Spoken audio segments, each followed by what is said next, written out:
Assalamualaikum warahmatullahi taala wabarakatuh. Selamat malam pada semua peminat JMP MJ, Jejak Misteri Paranormal Johor. Untuk maklumat semua, sekarang ni dengan musim PKP ataupun musim COVID-19, saya mendoakan semua sahabat-sahabat YouTuber saya dan peminat-peminat saya dalam keadaan sihat, sejahtera hendaknya. Okey, pada hari ini mungkin saya tak akan buat video mengenai tempat-tempat mistik ataupun ni. Tapi malam ni saya akan berceritakan atau berkongsikan satu benda mengenai zaman sekarang ni. Kita macam-macam yang kita temui mengenai sama ada perubatan lah mengenai orang-orang membuat rawatan. Kat sini saya tak menyalahkan mana-mana. Tapi kalau dia betul, saya menyokong 100% pada dia yang ingin menolong orang-orang ataupun niat nawaitu dia hanya untuk menolong orang. Tapi kalau untuk orang-orang yang hanya mencari kesempatan dalam kesepitan tu, saya memang tak sukalah dengan orang-orang yang macam tu.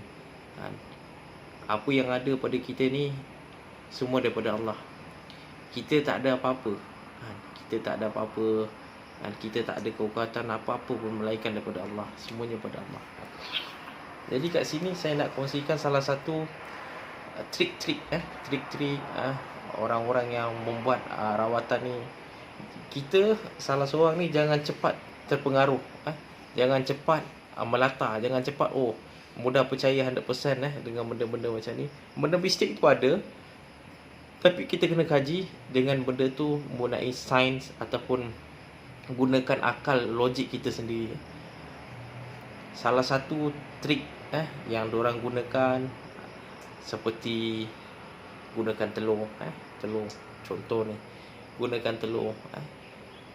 Pesakit datang ke rumah perawat. Jadi dalam telur tu datang ke rumah perawat, dan perawat ni menggunakan media telur, contoh media telur, dan akan tarik telur daripada tubuh badan pesakit. Jadi telur tu dipecahkan dalam mangkuk, contoh mangkuk putih ke mangkuk apa. Tiba-tiba dalam ada darah, ada jarum dan ada sebagainya lah, benda-benda yang kita tak fikir benda tu ada kat dalam tu. Jadi bila benda tu pecah, kita ni yang sakit ni nampak perawat buat macam ni, mulalah menggelatat, inilah itulah. Jadi kat situ sebenarnya, kat situ diorang gunakan trik silap mata. Trik silap mata tu ada trik yang digunakan dalam hujung telur tu. Dia akan pecahkan, dia akan masukkan something benda tu kat dalam telur tu. Selepas dia masukkan, dia akan letak sama ada gam ataupun apa yang kita tak boleh nampak dengan mata kasar kita. Itu menggunakan media telur ataupun media-media lain lah, kan. Telur memang ada, perawat-perawat yang menggunakan media telur memang boleh menarik benda ni, kan. Itu yang benda yang kira perawat-perawat yang jujur, yang betul, kan. Perawat-perawat yang hanya macam mana nak cakap, memang hanya nakkan duit, bukan untuk menolong, tapi dia nak duit. Tu dia macam tu, dia punya kerja dia membohong orang je tu.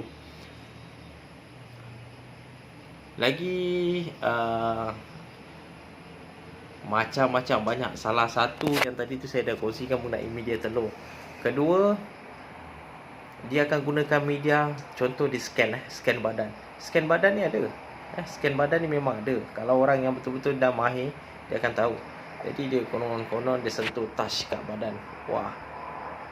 Tangan ni digunakan satu benda, contoh macam sama ada alkohol ataupun apa yang tak menjejaskan jari jemari dia lah, tapi dia mempunyai kesan haba, sama ada sejuk ataupun panas.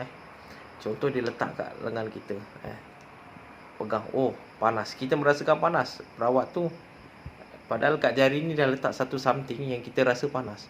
Ni ada jin ni, contoh, ni ada jin. Seekor jin ni nak ambil dalam 3,000, contoh.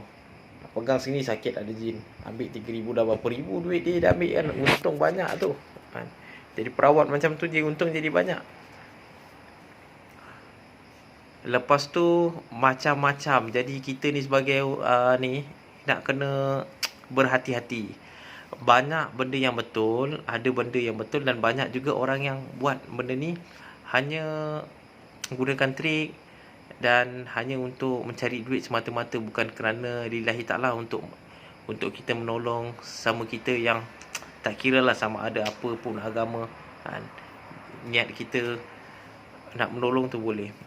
Macam tadi saya berbalik kepada media telur. Media telur tu memang ada yang betul, ada yang tipu. Ada yang tipu. Jadi yang tipu tu telurnya memang dia dah sediakan. Dah sediakan daripada rumah perawat ni. Tapi kalau telur tu kita bawa sendiri, kemungkinan betul, kemungkinan 80% tu benda tu benar. Dan juga saya nak kongsikan dengan para peminat-peminat saya mengenai benda-benda kebal. Benda-benda kebal. Benda kebal ni memang ada. Tapi jangan cepat terpengaruh dengan benda-benda orang yang show-show dekat YouTube, dekat mana-mana lah kan. Dia kebal apa semua. Tapi kebanyakan orang yang ada benda-benda macam ni, dia tak suka menunjuk. Dia tak suka nak show off ataupun sebagainya lah. Salah satu pisau yang digunakan tu kan, pisau yang diorang gunakan ni memang dah ada terjual dekat marketing tempat-tempat orang yang buat trik ni. Contoh pisaunya depan tajam, ataupun depan tak tajam, belakang tajam, ataupun tepi tajam, sebelah tak tajam. Contoh kalau depan tajam, belakang tak tajam, dia akan gariskan ke belah sini. Bila dia teskan kat benda-benda yang seperti kertas ataupun benda-benda something yang lain tu, dia nampak memang benda tu tajam lah. Padahal bila dia nak menoreh ke muka ataupun kat tangan tu, dia gunakan benda yang tak tajam. Yang tajam bila dia nak gunakan test benda yang sama ada kertas ataupun pokok ataupun sebagainya lah. Jadi kat sini kesimpulan dia, saya nak semua peminat-peminat saya kan berhati-hati kerana bukan mudah kita nak mencari orang-orang yang benar-benar ikhlas lillahi ta'ala kerana nak menolong. Zaman sekarang ni banyak bermacam-macam hela, bermacam-macam tipu daya yang menunjukkan dia ni seorang perubat, pengamal perubatan Islam ataupun macam-macam. Saya tak menuduh orang tu tak benar, tapi berhati-hati. Terlampau banyak yang menggunakan trik-trik yang sampai kita ni terpegun, terpesona, contoh kan, hingga sampai duit kita beribu-ribu habis kan, kerana kita percaya dengan dia, yakin dengan dia. Padahal semuanya tergantung pada niat kita. Niat kita, tak ada siapa-siapa yang boleh mengubat kecuali Allah SWT. Bila kita ni tak yakin dengan Allah, maka semuanya tak akan jadi. Orang yang mengubat ini semua jadi perantaraan sebenarnya. Tak ada apa-apa pun. Dia tak ada apa-apa. Yang ada tu cuma Allah. Kita ni tak ada apa-apa. Sama saja kita. Jadi kat sini saya minta semua peminat-peminat saya yang ada kat dalam ni berhati-hati.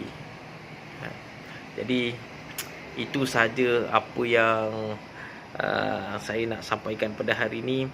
Okay, sekali lagi saya mohon maaf zahir dan batin pada semua yang melihat video saya. Sekiranya video saya ni ada kelancangan ataupun